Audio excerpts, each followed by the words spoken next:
C'est ce qu'il a manqué aux hommes de Jean-Louis Garcia vendredi soir à Nîmes pour renouer avec la victoire après 2 défaites consécutives en championnat. À la 82e minute, alors que le SCO mène 1-0, Mehdi Mostefa décide de sortir le grand jeu avec cette frappe monumentale qui termine sa course dans la lucarne des buts gardés par Padovani. Mostefa peut exulter, il vient de permettre à son équipe de grappiller 1 point dans la lutte pour le maintien. Mais de son côté, Angers vient d'en laisser filer 2 dans la course pour la montée en Ligue 1. 2 points de perdus car dès la 19e minute de jeu, le SCO fait le plus dur en ouvrant la marque de fort belle manière. Vinicius sollicite le 1-2 avec Domar Colino. L'attaquant angevin remise parfaitement pour le Brésilien dont la frappe trouve le petit filet de Puy-de-Bois. La suite, vous la connaissez déjà avec l'égalisation magique de Mostefa. Au final, ce match nul n'arrange aucune des deux formations puisque Nîmes reste bon dernier de Ligue 2 avec 21 points et qu'Angers n'a pas profité des résultats de ses concurrents directs, tous tenus en échec lors de cette 25e journée, à l'exception de Boulogne, vainqueur à Bastia. Du coup, c'est le statu quo dans le haut du classement. Lens mène toujours les débats devant Metz et Angers. Juste derrière, Montpellier, Strasbourg et Boulogne restent en embuscade.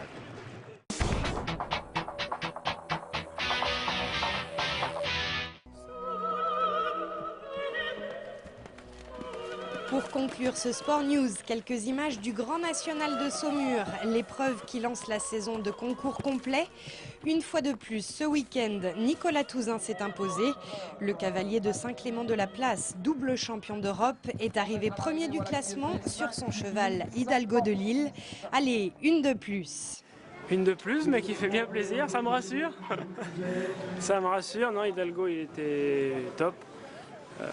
Je le sentais bien depuis 8 jours, je le connais bien maintenant et quand il est en forme, on s'en rend compte et là il avait le moral, physiquement il est très bien. C'est vrai que quand il est comme ça, il est compétitif quoi. Donc voilà, en début d'année comme ça c'est bien, ça met la pêche pour la suite. Et pour Nicolas Touzin, l'année 2009 s'annonce chargée avec un premier grand objectif en avril, le 4 étoiles de Lexington aux États-Unis, puis les Euro 2009 fin septembre à Fontainebleau.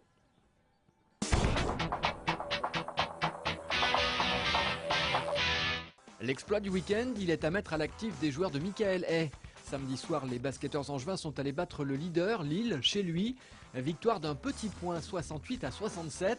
De quoi finalement faire renaître un petit espoir pour la fin de saison.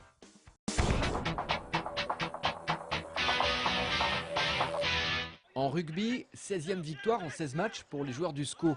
Face au modeste breton de Plabennec, le match s'est transformé en démonstration. Score fleuve, 69-6, dont 11 essais. C'est Fédéral Express pour les joueurs de John Delay.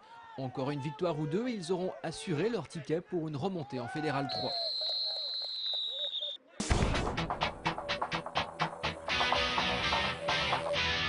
Au même moment, mais sur le terrain d'à côté, les Yankees réalisaient eux aussi une grosse performance. Face à Quimper, ils s'imposent facilement 47-14 avec pas moins de 9 touchdowns.